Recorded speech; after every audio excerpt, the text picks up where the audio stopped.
Hello and welcome to Max Spoilers from MinnMax. I'm Ben Hansen, and MinnMax is a Patreon about games, friends, getting better, Serial. And hello. That was a subtle hint that I'm joined by Serial Vasquez. Hello, Serial.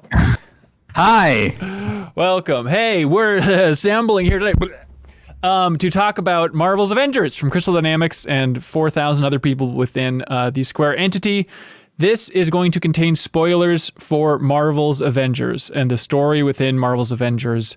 So you are officially warned. Spoilers, spoilers, spoilers, spoilers. Also, as a friendly heads up, if you want to unlock the podcast version of this discussion, you can support us at Patreon at patreon.com/MinnMax2Ns at the $5 tier. If you support us at the tier, you get early access to the MinnMax show, access to our exclusive podcast, MinnFacts. But that's not all, Serial. Also, audio versions, podcast versions of all of our Deepest Dive conversations, our Game Club discussions, and Super Mario 64 is coming up next. It's going to be the best, most thorough discussion about Super Mario 64 on the internet. We also did Chrono Trigger, Last of Us Part 2, a lot of fun stuff. Audio version of our interviews. There's a lot of good stuff. So check out the benefits for supporting us at patreon.com/MinnMax2Ns. Without further ado, because that was a little bit of an ado, Serial. Marvel's Avengers. More ado. People are demanding ado. I have done bare minimum with this game. Fair warning. I have not spent a huge amount of time. I finished the main campaign, clocked in under 12 hours for me. I was really trying to mainline that story. So that is my view. I understand I'm going to be missing some things. What is your vantage point on this game, Serial? It's not too far off. I've done a little bit of the Avengers Initiative stuff just because I ended up launching it ahead of finishing the campaign, which actually is gives you a pretty big spoiler up front. I'd imagine, yeah. But I did a little bit of it. I did Miss Marvel's Iconic Quest, which is kind of like a little grindier kind of do this many things and then complete this mission and then you're good. And I messed around with some of the training room stuff, try to, make sure I learned the characters a little bit. Yeah. But I think my big takeaway was, for as much as they want to implant that fantasy of the oh yeah, you're looking at your power score, what does this mean? And then what's the cap? I looked up the cap to see I guess I could maybe reach that. Ooh, soon. Spoilers. But I realized by the time I finished it, I had all that interest vanished basically the moment I beat the game, which is not a great place for this game to be for me. Yeah. Okay. Well, let's just zoom out a little bit here. What do you think about Marvel's Avengers in general?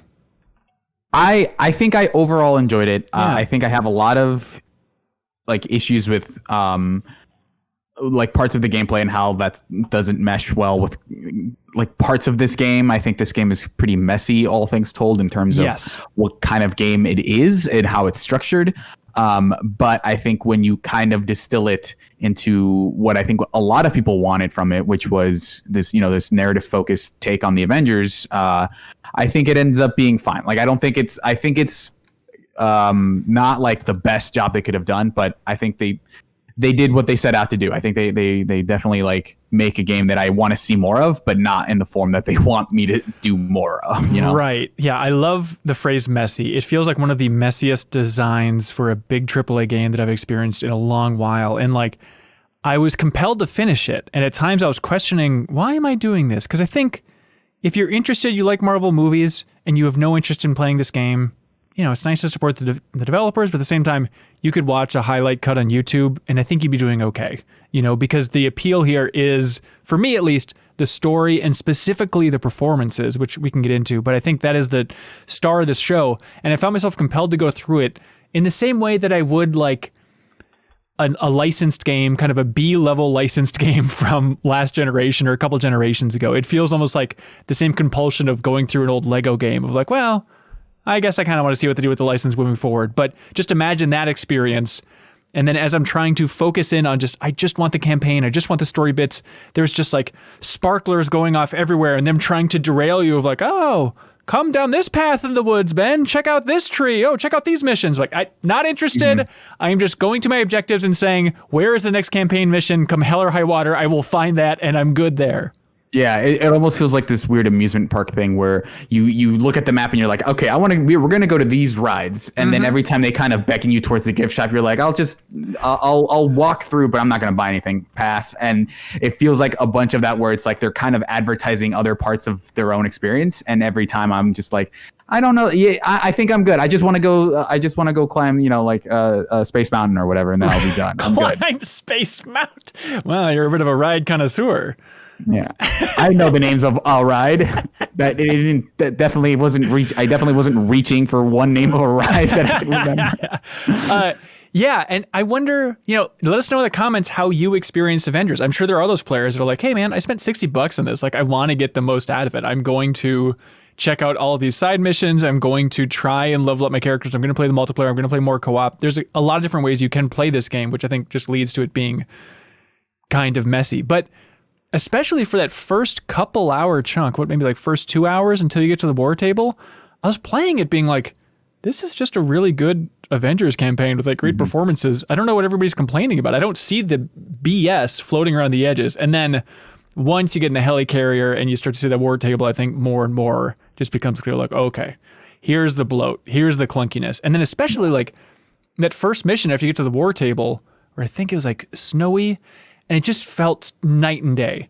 Where it's like, what is happening? Now I have an AI companion and they're fighting alongside me. It just feels buggy and there's audio hiccups everywhere. It's like, what is this game? I guess I'll keep playing, but just things have taken a turn for the worse here. Yeah, it does feel like really artificial once by the time you like work your way up to that war table, and then everything else feels like, okay, this could just keep like this. It could just be this game, where you're mostly playing as Kamala Khan and the Hulk and just kind of accomplishing missions and stuff, and just like this could be the game. I think this would have been the game they made, basically before live games became a thing. Right? Is just like here's from actions like.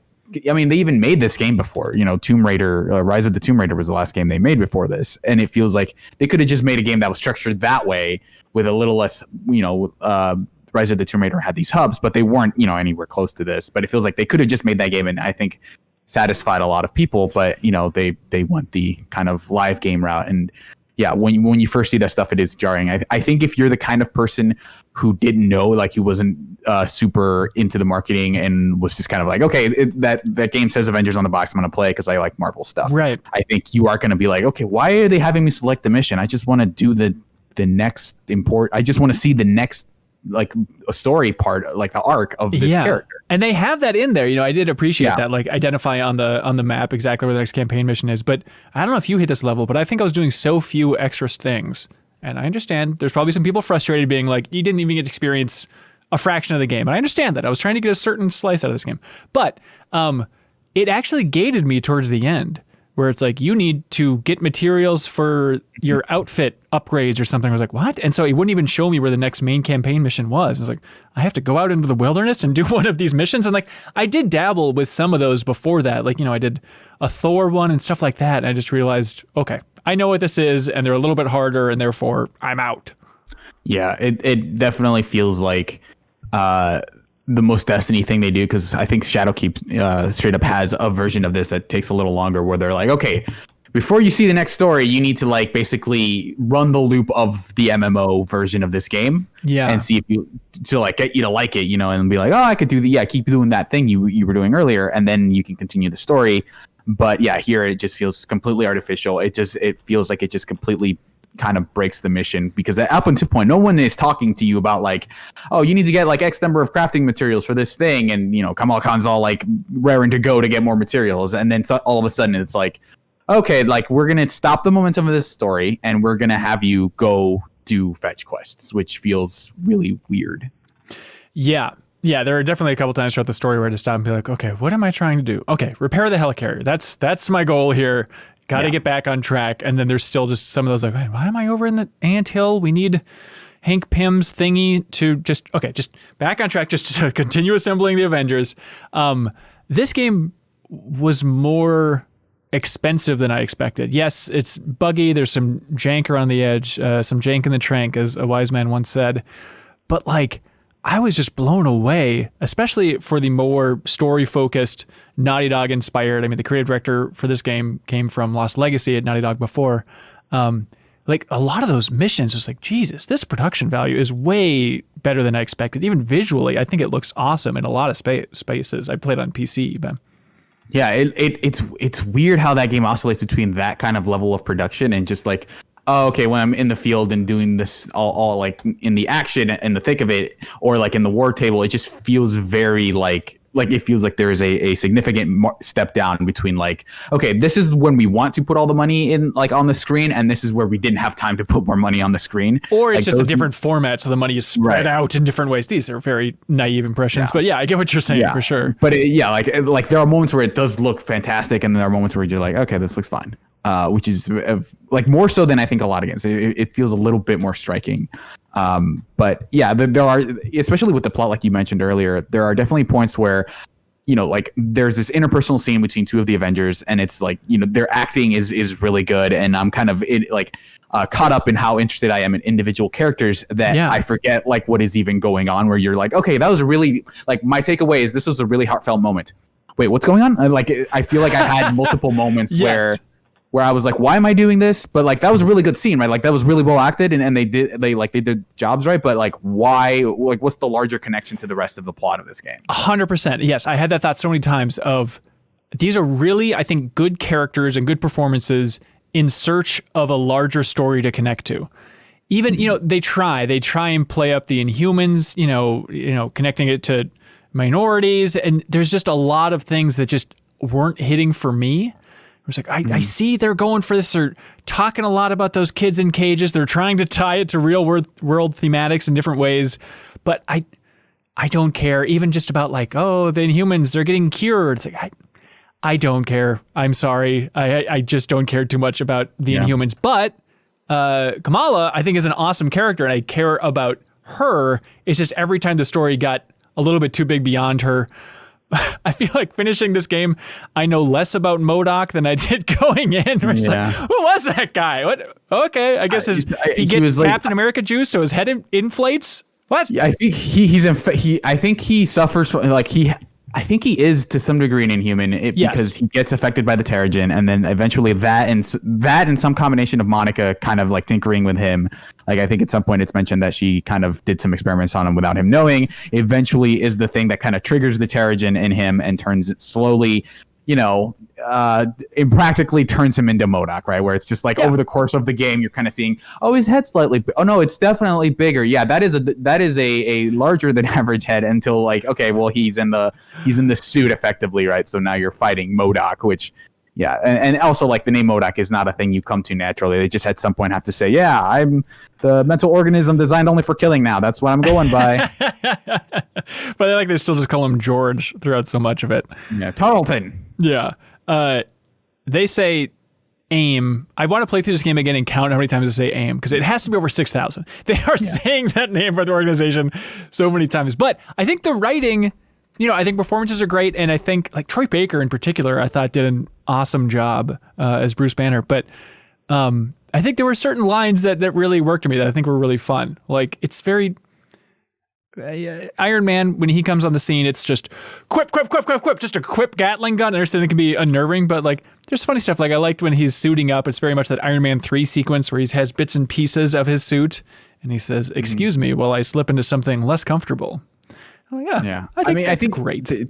I think Tony Stark was definitely the character that felt like, okay, they did a decent job with him, but like when you're in the game, like I think I found him to be the most annoying character because it feels like in the cutscenes he's like fine, and then in the gameplay he feels like he's like channeling Deadpool a lot more because he's being like way more like excitable and quippy than I think Iron Man would be. Like there's a couple lines where he's like, oh, have you met the Hulkbuster? And he's like basically yelling that line.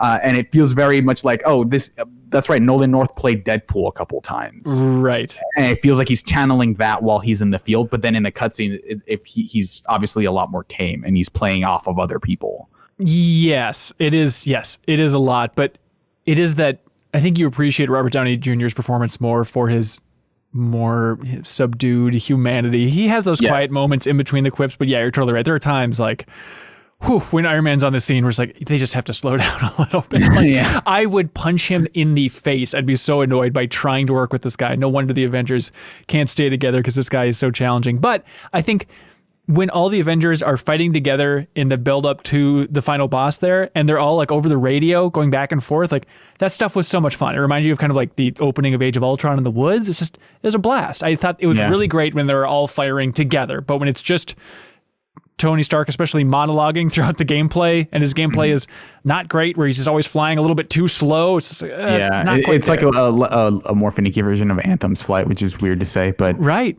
I also like to speak to your point about like how this feels like the introductory version of like the intro scene from Age of Ultron. I feel like that is another maybe issue that makes this game a little bit less. It feels less ambitious because the scope of it is so small. Like AIM is not like the villain that people are clamoring for at this point, both in the comics and the movies. It just feels like such a low level threat. It just feels like, okay, aren't there like cosmic terrors that need addressing in the 5 years between, when the Terrigen bomb going off and AIM kind of getting out of control? Like it feels like such a low stakes conflict compared to Marvel stuff. But I think a lot of that stuff is, we've been kind of conditioned by Marvel movies to keep expecting larger and larger threats, that to go back to AIM feels like okay, you're kind of resetting a little bit. But, I'm sure you could walk through the process of how they got there, of thinking about, okay, what villains could be used? Well, MODOK's interesting. He's so weird. And then at the same time, we need hundreds of thousands of enemies to beat up mindlessly. Okay, who's the best robot stuff? It's like, okay, Ultron has been overdone at this point with, the movie, but then also the, Nintendo Switch game. Why am I blanking on that? Marvel Ultimate Alliance? Yes, thank you. 3. And so they don't want to do the Ultron stuff. So it's like, okay, let's just do AIM and robots. And, they tease where they're going in the future with having the Kree stuff, and then the thing shit up in the end. And then, Monica even mentions like, oh, the possibilities are endless, from cloning to time travel. Like they open the door for more interesting enemy encounters and a larger threat in the future. But I'm always skeptical about that larger threat thing. It's like you care about the characters and anything could be a threat to these characters. I mean, maybe not like an intro or something, but like just telling me that like, now the world could explode. It's like, I don't care about the world. I care about Troy Baker's performance and Kamala as a character here. Sure. It just feels like the fact that this is like the only thing going on for them feels like, not necessarily that the planet has to be threatened at every point. It just feels like that the fact that this is like their primary concern for like 5 years, assuming because they don't talk about any other villains, right? It almost feels like nothing else exists outside of this conflict. Like the Avengers were just formed for fun, and then like at some point AIM came around. And they do have other villains, they have Taskmaster, they have Abomination, but those definitely are not given like the spotlight that you would want from like, okay, here's a bunch of coming together of like all your favorite heroes, so we're gonna have the villains to match. And I feel like the Rogues Gallery isn't really there. So for the most part, you're just fighting a bunch of like random enemies, so it doesn't feel like, okay, now this is the part where I fight Taskmaster, this is the part where I fight Event. Like you're kind of going into the like the Abomination encounter or whatever, and that feels significant. Like that doesn't really come off here at all. Yeah, I'm sure Abomination has a lot of other missions buried in there somewhere, but just in the main campaign, it's just like he's around for like 3 minutes. Okay, bye Abomination. I guess you're still hanging around. There's that funny line later where it's like, they don't have a gamma infused guy. It's like, they have Abomination actually. It's like, oh, that's right. They do actually have exactly the Hulk equivalent. And you do basically fight Taskmaster in one of the like Avengers Initiative missions, but it's like like that definitely feels like you're running that same kind of, to use Destiny language, strike again of like, okay, here's the Taskmaster mission. We've kind of removed all the tutorialization from it, but like it's basically that fight. Yeah, again, with it's a little bit harder though. And then I think my favorite enemy that you fight in the campaign, the greatest rogue of all, is just like that big machine. It's like Warbot, where it's just a Shadow of the Colossus fight basically. You have to do things and he's like getting his head down, then you have to attack his head and attack like the steam vents and stuff. Like that was an interesting big enemy to take down, much more interesting than like, I guess I'll beat up an Abomination for a couple minutes here. Yeah. And that's like, I mean, on some level, like it's a cool fight, like systemically, but again, it's like, it feels like this isn't the kind of enemy that I imagined fighting when I thought, okay, let's make an Avengers game where they're fighting someone, taking down like anonymous robot. I think feels, again, it feels like the stakes are like could be higher. It doesn't have to be planet ending, but it just like it feels like a foregone conclusion that it's like, the only thing that can really threaten us is MODOK, so just bring him on, where it doesn't feel like there aren't any other players here. Right. Okay. Let's get positive here. What did you like about this game? What was your favorite part, Suriel? I mean, I think it was the same as yours, is that I think they didn't market it this way and it's gotten criticism, but I think I like the fact that this is for a long time a Kamala Khan game. Yeah, I mean, ties it back together too at the end. I think it basically is the Miss Marvel game. To the point, do you think they thought about this game being called Marvel's Avengers? And like, do you think they thought, oh, it kind of works on a couple levels, like it's Miss Marvel's Avengers? Do you think that's a thing? I think that they at some point realized that and said like, oh, that's a convenient bonus. But I think they were going to call it Marvel's Avengers no matter what. Yes, you're right. You're right. Because they also called it Marvel's Spider-Man. But I think at some point they're like, oh, it's nice that worked out that way. But in a way, isn't Insomniac Spider-Man, isn't it kind of like Miss Marvel's Spider-Man, you know? She's not in that game at all, has no presence, but I think you might be right. But if you just think about it, man. Yeah, just continue thinking about it until it works. But I think you can lobby a lot of criticisms to them about like they didn't sell this game at all. Like it has all these hooks in it that feel kind of jaded. But I almost to some degree feel like, okay, if the deal was you have to make this a Destiny-like, you have to market it as like the Avengers getting back together and beating like robots up. I don't know if they have to, but that's their best play. Yeah. Yeah. But under those, if you do that, you can just make a Kamala Khan game. I feel like okay about that trade.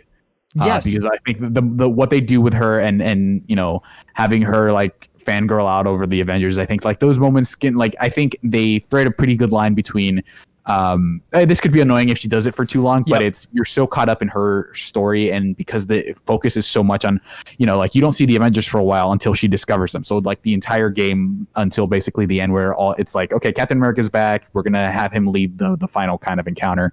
Until then it's like, okay, Kamala Khan has all of the agency to bring these people together. And she's like the catalyst for bringing them all back. And I think they do a pretty good job. Like, I'm pretty nervous about who they might cast for her in the MCU. Like that feels like, okay, if they don't nail it, it could go either way. But I think they do a pretty good job here of casting her, of making her like emotive and like not feel like, okay, once things start going off, like you're not a relevant character anymore. And they do that a little bit in the final encounter because like her one job in that fight is to like clear one encounter in that final level. But then she gets, the greatest moment. Yeah. In the game where she gets to be gigantic and punch which we can talk about later, but like I think they do right by the character in terms of giving her a big role in the game, and I enjoy I think she's the kind of like both thematically and as like character, I think she's like the game that kind of she's what brings this game together for me, I think. Yes, absolutely. I'm totally with you. And I even like, she didn't get annoying for me. I could see some people being like, okay, it's too much of the fangirl stuff, but I think it was fun. I think the performance was so solid. I even like at the ending when they all get their new outfits, because Tony Stark says they all have to look good, of course. And then they're all assembling. And then she's like looking at Cap, like, aren't you going to say the thing? Aren't you going to do the thing? And then Tony's like, yeah, we don't actually say that. We don't do that. And Natasha's like, just be cool, kid. Like, I think those little interactions are really fun. Yeah, it is a little like, as the comics guy, like who's read a lot of it feels weird for her to have the Terrigen powers for 5 years and not do anything with them. Okay, I felt like I missed something. I understand like the start of this game, but I feel like I could have used some sequence of her learning her powers or getting the powers. It just felt like such a jump. And I was like, wait, okay, I guess. I mean, that's my favorite part of superhero stories is people learning their powers. And it just completely bypasses all that to the point of like, wait, what happened? Does she like these powers? Does she not? I have a tough read on exactly weird. What's happening here. I think they needed that 5-year gap so that it's like, oh, they've been estranged for a while. But I think that's maybe the biggest part where they do her a disservice, because like part of her thing is that she wants to use her powers for good almost immediately, and to kind of her detriment, where she kind of gets her ass kicked like the first few times she tries to be a hero. But here it feels like, oh, well, I guess she had to talk with her family and she decided not to be a superhero unless otherwise, pushed into it, which feels kind of out of character for the Kamala in the comics. But it does feel like, okay, like you kind of needed that conceit to be there, but it does feel like, okay, she's had these powers, but just hasn't used them, which is weird. So as somebody who's read the comics with her, is she just Mr. Fantastic and just uses her powers in a different way? Like at some point she mentions, I'm a polymorph. Is that the same thing? It's similar. I think she like her power is like embiggen in that she just basically gets larger, or she's sort of like this combination of Ant-Man and Mr. Fantastic. Because I think like Mr. Fantastic can't become a giant colossus, right? He can stretch himself, but he can't become like a larger version of himself. He can become a taller or a wider version. Yeah, so like they explain it towards the end of like one of the runs where it gets really confusing because she's borrowing mass from time That's so what fun. happens. Okay. She's like borrowing mass from her future self or her past self effectively is what is happening. Oh, and so that's she's amazing. like, she basically just adds mass to herself. In the comics, does she ever get as big as she does at the end of the game to fight the Kree Colossi? Yeah, when she's in the Avengers for a little while, and like there are times where she does get that big. That's fun. But they also do make a point of like, oh yeah, in order to do that, she has to eat a ton of calories. So she's like constantly eating a ton. That's funny. Which is fun, and they don't really address that here. But like I with that kind of caveat of like that doesn't really line up the origin story there, but. They wanted us to experience her origin story, and it just had to be catalyzed by the Avengers, right? Because that's what game this is. Right. Okay, just for that finale where she's punching the Colossus and stuff, it made me laugh because it's like Cap was so worried about earthquakes in San Francisco. Like, oh boy, there's something big. We got to save the city. And then you just have her become so giant, just jumping in place, like right next to all these buildings in the bay. It's like, this is worse than any earthquake could possibly be. Yeah, it's also weird because like they hint at the I was trying to stop the reason I blew up the Terrigen crystal is because the crystal was kind of unearthing something, which I think they imply is the sentry, right? But they never say it explicitly, as far as I know.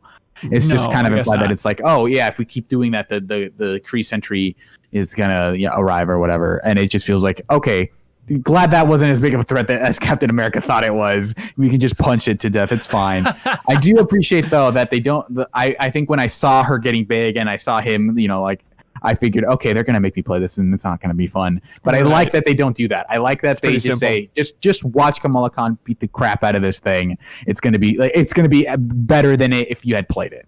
Yes, otherwise it'd be kind of like those King Kong missions from Peter Jackson's King Kong, where it's like walking around as a big thing is not as fun as you really would hope. What if the game's combat but very slow and simple? Yes, it would be the final encounter of that game. So I'm glad they don't do that. Right. We all saw Cap coming back. I don't think anybody was shocked or surprised, right? When we were doing the Goaty hunt, I mentioned to because I think the fastest way for us to have played co-op would be for us to just both launch Avengers Initiative. Yeah. But I mentioned that would have been a spoiler to Leo, which would Leo. He's not. He personally wouldn't have cared. Yeah, but it's I said it because there's a spoiler, and I said what is it? And I just guess, and he's like Captain America comes back, and it's like that's exactly the thing. Oh no. But we didn't want to spoil it for the audience, so we ended up just having it be a single player thing. Oh, okay. So that wasn't on the stream. Oh, good. Yeah, so we didn't spoil anything on the stream, but it definitely was a thing where it's like, there are no illusions about Cap actually not being in this game, especially since you play as him. Yeah. In the intro, but it was impossible not to see that coming. That said, I don't think I expected him to come back on that ship. I'm sure if I thought about it, it would have made sense. But as I was opening that pod, it was a moment of oh, okay. He's here. It wasn't like this obvious thing of obviously he's going to be on the satellite in space. Yeah, and I think those moments between him and Tony specifically, I think, are done well in terms of look, Cap, you just need to tell me that it was that I saw what I saw, but just I want you to make it okay. Right. Cap basically tells him I think the game did a really good job overall of just making Captain America not hammy or dumb. And just conveying how much the team respects him. The second he's back, everyone's just yes, Cap is back. Even Tony with his ego just immediately tip my cap to the king. All right, here we go. Let's actually get back in action. I was thinking about it was such a quick turn for before that when the Avengers fell apart. It is basically pretty much the same cutscene where Thor joins. That then everything falls apart, once that little extra bonus clip is encrypted and revealed and all that fun stuff. But it was just such a fast turn of hey, everybody's kind of here, and now it's back down, and now it's back up. They have to have their big rallying moment at the end, but I feel like it should have been a little more spaced out. Let me soak in Thor a little bit before suddenly he's off doing his own thing again. It does feel like it kind of ramps up to the finale a little bit too quickly, where right before you hit that mission where you have to reassemble everybody. It just feels like, oh, okay. I guess I'm not totally like after the helicarrier gets attacked, you're kind of like, okay, oh, I guess this is how I guess everyone's gone now. Like it feels like there's one cutscene and then it's like, oh, right, everybody left, and then you're kind of left to pick up the pieces for a little while. So it feels a little more sudden than maybe it should be. But yeah, up until then, yeah. Oh, go ahead. Yes. Up until then, I think they were doing a pretty good job of having like the stakes very slowly and steadily build of like, okay, we need to do this. And because like, I think the conflict between Kamala and the rest of the Avengers, when it's like, why aren't we going to rescue the Inhumans? That should be like our number one priority. Right. And like, what ends up happening there, I feel like it's fine.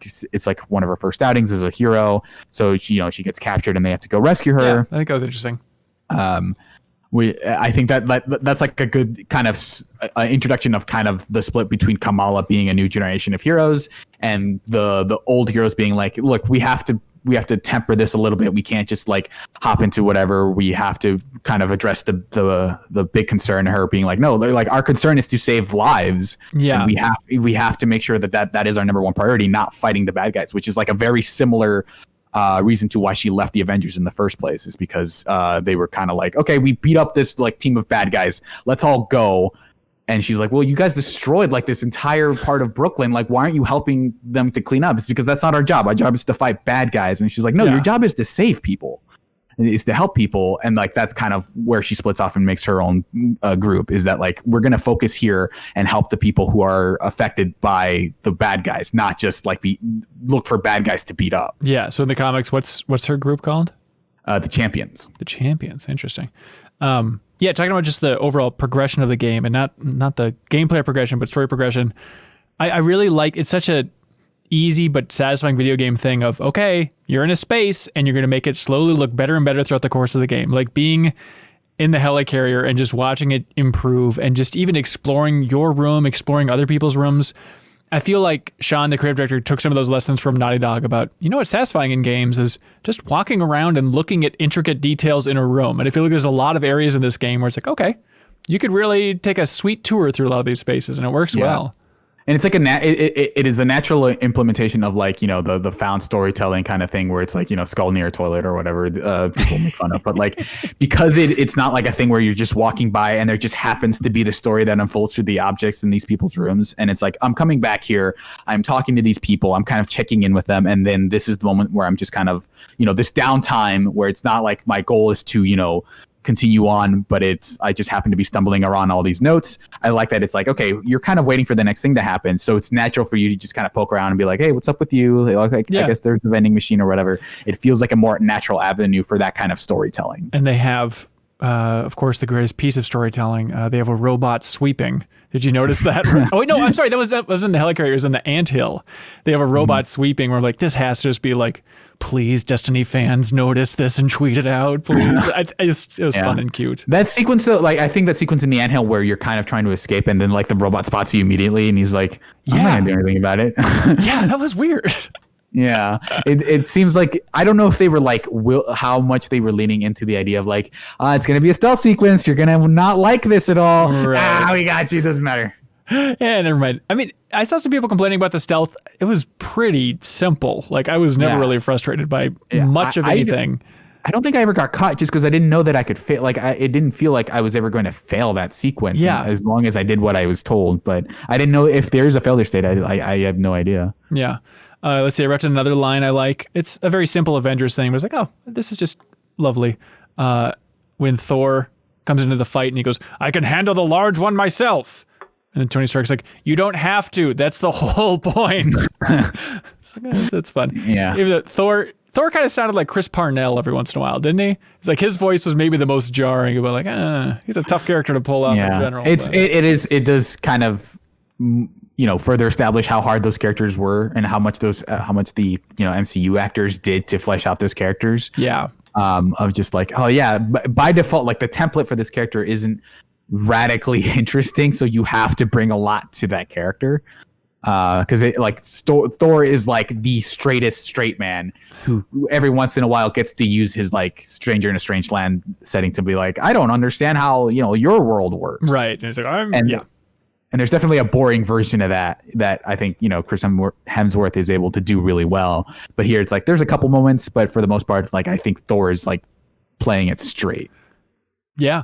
Let's see, gameplay wise, other things we should tackle. I thought playing this solo, those like control missions were so lame where it's like, hey, they've taken control point 2 or B or whatever. I was like, what? So I just run over there and hold it again? Like, I understand in co-op that would be a decent little activity, but solo, there's a couple of those things were like, what? Or even just like the stay in the small space and fight these guys. Like, okay, I guess the objectives were a little rinse and repeat there. Yeah, you definitely get the feeling that like this was the objective we had. We're gonna make it repeatable. We're gonna make it harder, and the whole point is that you're using it to fight bad guys. But I almost feel like they almost have random matchmaking because they had to. Like people would have lambasted them for it. But the couple times I played co-op, it was very weird because those spaces, especially like the mission that I was doing, have like, okay, go proceed to the goal or go to this other thing and do a side quest to get like some loot. Yeah, we basically all split off into different directions and basically failed the mission because of it. Because like someone would go down and then like I can't get to you in however much time because I'm trying to do this other thing that is going to get me more loot. Yeah. So that you almost have to go in with a group in order to get the most out of the co-op parts, because like unless you're doing specific missions where you're more or less just fighting a boss, like it feels weird to have these open-ended areas be so co-op driven. Right. Yeah. And at the same time, it feels like like playing it by yourself, you're kind of not getting the full experience of like everyone kind of chipping in and directing, like basically making sure that all the aggro isn't on you, right? Right. And there's certain moves. I mean, like Kamala's, her healing charge, whatever. Like I never even use that because I'm like, I don't think this is really going to do much here without playing with other people. A lot of it is like for other characters, a lot of it is like waiting for cooldowns where you're just, okay, I'm mashing attacks. Like obviously you can do some more intricate combos, and there's like, as you work your way up the tech tree, there's definitely like techniques that you can add that make combat a little bit more interesting. But I think I did spend a lot of that time kind of like mashing buttons until my cooldowns were done. And I didn't struggle like too much with most of the encounters until like the very end, like the last mission, I think was the time where I died the most for sure. Yeah, there's definitely a lot of cases of like, okay, how am I getting around these blocky guys here? Okay, I got this here. So many robots. Just there is a lot of robots happening out there. Yeah, and it's also like, yeah, again, like I mentioned before, like one of the conceits you have to buy in order to enjoy this game is the fact that a human being wouldn't just immediately get wrecked by one hit of Thor's hammer or like getting punched by the Hulk. Even like, I know you're wearing like a suit or whatever, but like, come on. It's dumb nitpicky stuff, but yeah, it is funny. In the cutscenes, it's very much like we've got a Hulk mentality, and they're like, all right, and action. Then you play as Hulk, and it's just like punching a guy who's blocking. I understand. I can't defeat this man. He's using a shield. Okay, my biggest gripe with the game, Surreal. The music. First of all, could use a stronger main theme. Like for something this, I think Marvel Spider-Man has an amazing main theme. Obviously, I think the Avengers MCU has a great main theme. Every time this theme would kick in, it's just like, not quite there. But specifically, my problem with the music is there's 2 setups that I need to know the development backstory of, because it is absurd to me how hard they whiff. And one of them is where Iron Man, he's doing like the first flying mission, I believe, in the canyon. And he's like, Jarvis, let's just say I've got a need for speed. And then he goes, hit it, Goose. And then they play a song, and I was like, well, it's going to be Danger Zone. It is not Danger Zone. It is not any other song from Top Gun. It's just like a fine, metal song that I've never heard before in my life. It's like, it feels like they must have been going for a Top Gun thing, and then the licensing didn't come through, right? Yeah, and then they're like, okay, well, I guess we've got 30 seconds to play this because that's like really all anyone can stand of this song. It's like fine. It's not terrible. It's just like you immediately said like, okay, we went into the archives and found the thing that sounded most like this song. Like a the little bit. was find me something that sounds like this, or but just, it's free. Yes, what is the cheapest metal music or rock music that Iron Man can listen to? Because then there's a running gag throughout the entire game about Elton John and Tiny Dancer, and several times Iron Man's like, I'd go with Rocket Man. Then there's the level where he's flying into space. The level is called Rocket Man, and he's like, hey, hit the track, play the music, whatever he says. And as you're playing, then it's just another like forgettable metal songs. Like, I understand that Rocket Man would cost a lot to license, but in both those cases, it feels so weird that like it's a licensing tee up, and then just I would imagine that it just fell through and they couldn't pull it off. Then they just have someone who sounds like the AC/DC friendly singing lightning shock, or like just like the weird off-brand thing. It is funny. There is an off-brand version of Thunderstruck in this game. Like the first mission where you play as Thor, then it's just like, cinematic orchestral music, but then they have like the drum beat where they go dun dun. It comes in every once in a while and it hits that. It's like, okay, it's kind of fun. You could tell that they were trying to have the cheapest the best way. with what they had. Yes. And what they had was not a whole lot of budgeting for music. I guess not. There were a lot of developers working on this game, so the budget's going other places. Other thoughts you want to unpack about this game? Yeah, I think that the characters, I think, do a decent job of standing out from each other, but that doesn't always work for me, because I think Kamala Khan is really fun to play. I think Black Widow and Cap, I think, are my two kind of like A tier. Like, I think Kamala Khan is like S tier. I think Black Widow and Cap, I think I like Cap's parry a whole lot. And then I think Hulk is probably my least favorite, and then Hulk, and then Thor is, I think, the last one, right? Thor's kind of in the middle, where I enjoyed him. Yeah, I think the sound hitting people sounds like he's hitting them with a basketball. Bang, bang. Yeah, I hear that. What do people like about Black Widow so much? I'm not crazy about the guns and just kind of like the beep beep beep. Like turning invisible was cool, but what is it? I think it's the tether. The fact that you press R2 and you just latch onto an enemy. It feels very like acrobatic in a way that I think a lot of the characters aren't. Yeah. And the invisible stuff is basically like you're just invincible for like however many seconds. All the enemies just become completely dumb and don't try to like hide from you at all. Yeah. I think she's effective as well. And then, I like that her main strategy is just like unload on this, just mash the right trigger as much as you can into this guy and manage reloading and stuff. It feels weird. But it like she feels like she is the most level with these characters. It feels like that's when the game is most appropriate, when she's just like, okay, I could see why, hard, like this would be a boss fight for Black Widow, right? Is taking care of this guy in a mech. How quickly after Captain America got the super soldier serum do you think he developed the double jump? Was he just like on an obstacle course, then realized he could double jump in reality? Yeah, they do nothing to say like, well, yeah, look, he's got a double jump. What do you want me to do? Like, he does a midair combat flip or whatever they call it, and that's how cool Captain America is. But that platforming section I think they have with him is decent. Like the wall running in space. Yeah, it feels like the most Uncharted thing they do of like, oh, let's have this thing that's kind of collapsing around you and you have to do all these acrobatics. I did feel it like one time, but other than that, it's like, okay, you guys did this admirably. Admirably, yes, that's a good way to sum up a lot of things in this game. I hear you. Speaking of double jump, it does feel so weird, and it gets back to the theme of messiness, where I only noticed them in levels later on where there were just like launch pads. Like you're going to New York City for that grand finale. It's like just like bizarre, Hyperscape-esque launch pads, like boing for like launching around. It's like, I understand it's tough to try and figure out which character you're playing, and they all have different mobilities, which ties into, what a nightmare this game would be to develop. So I don't envy them there, but it just feels a little bit like, okay, I didn't know it was this gamey of a game, but sure, why not? Launch pads everywhere for these folks.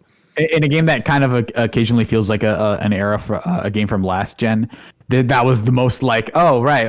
I guess without that, the Hulk couldn't get on top of this boss, right?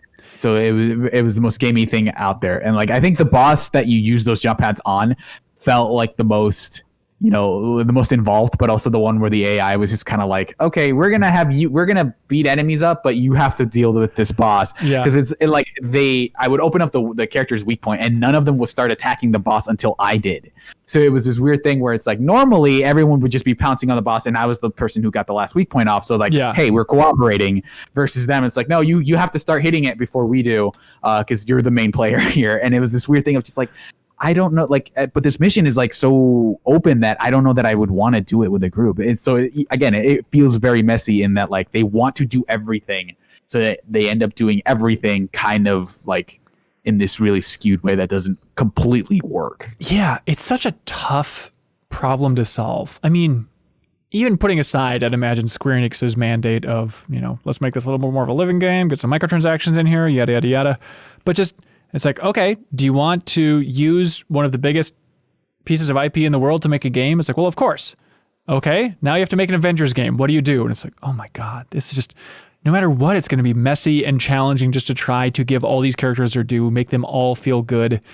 I mean, I think if I was the embodiment of Crystal Dynamics, I would have said, not so much. It's a sexy appeal, but at the same time, actually pulling this off of making a game like this realistic is so challenging. And then you put that extra layer on top of, and make it a Destiny. It's like, oh my God, it is an impossible task, and it ends up being, I think, a fine time. Like I think enjoy considering how tall of a task that is. Yeah. I'm surprised. I think that's where a lot of the initial like really positive reception of this game came from. Was that okay? I guess I was expecting this to be a complete disaster, but it's not. And this game ends up being fine. And I don't mean that like derisively or anything. I think it's fine. Like I think it is solid for what it is. Like I think people had too much writing on it in a lot of ways of just like this has to be, the next. I almost feel like people were kind of placing this on the same tier as like like Sony's prestige first party exclusives of like this has to be at that level in order for it to be good. And maybe it has to, considering how much money they've poured into it, but it feels like, okay, this is like, I enjoyed my time with it. I don't regret playing it. Like, I think it works for the most part. I think there are, obviously a lot of jagged edges here, but like, I think, again, considering the ask of them, I think they did a decent job. And like, they definitely tee up a lot more going forward that, they definitely put like, hey, like all these things in the distance, DLC characters, who knows how involved that story stuff is going to be. There's a lot of stuff in this universe that we're excited to explore. And that kind of requires a degree of investment that I don't know any numbers about, what that investment is going to be like. But this feels like, okay, you've successfully completed phase one of what you need to do in order to do what the company has asked of you is to expand this universe, grow it, add more characters, make it more interesting. So I don't know what this game looks like in a year, even, how much they expand on that, how many more missions get added, or if they're just like, oh, the thing people took away from this game was the fact that the story was really good. So maybe we just do a single player expansion and then move on to Avengers 2 or something. And just charge for it. I mean, but they say, they're adding the character, and imagine, they're adding Spider-Man next year, and I'm sure he's just going to use the same like grabby holds as Black Widow and Miss Marvel. On Steam right now, Surreal, it is the 68th most played right now. It is below Path of Exile, Red Dead Redemption 2. That's surprisingly low for Red Dead 2. And it is just above World of Tanks Blitz and Yu-Gi-Oh! Duel Links. So... Hey, don't knock Yu-Gi-Oh! Duel Links, all right? That game, I don't know. That's true. The good news, silver lining, the good news is it is below Age of Empires 2 Definitive Edition. So there is a God.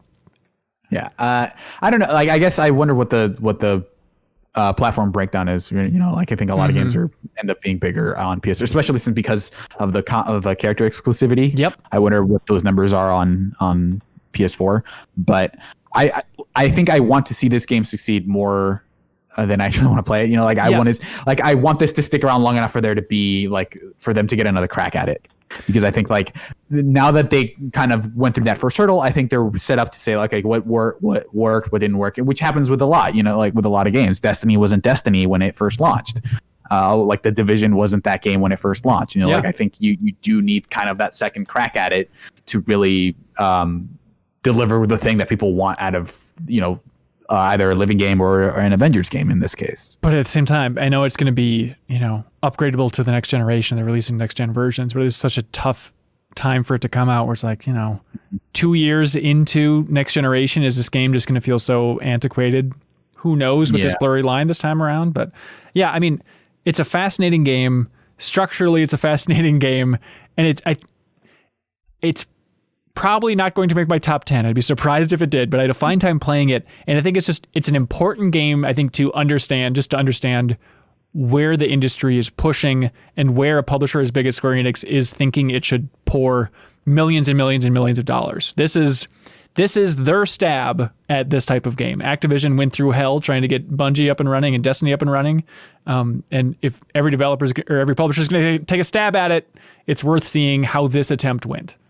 Yeah, and I think from what I've seen, it doesn't. I'm not sure what the long tail and this stuff looks like, but I think it's indicative that I don't necessarily want to find out. I think it just feels like the point is to just grind until you're max level and then do the hardest version of those missions, which I think a lot of games like this now kind of steer away from, in that they have like what, you know, Destiny calls pinnacle activities, which is like, okay, this is the mountaintop. You're trying to level up everything, get the best gear, and then tackle this really hard singular thing that you cannot play otherwise. Yeah. Whereas, which is, you know, something that you did in Diablo, something that you did in Destiny, and I think the Division also has raids. Whereas before, even like baseline Diablo, the highest level thing was run through the same missions you just ran through, but on a higher difficulty. I think time has proven that is much less enticing than having a thing that is exclusive and specific to the end game. And I think that I don't know what this game has that is that version of it. I think it's coming. I think eventually.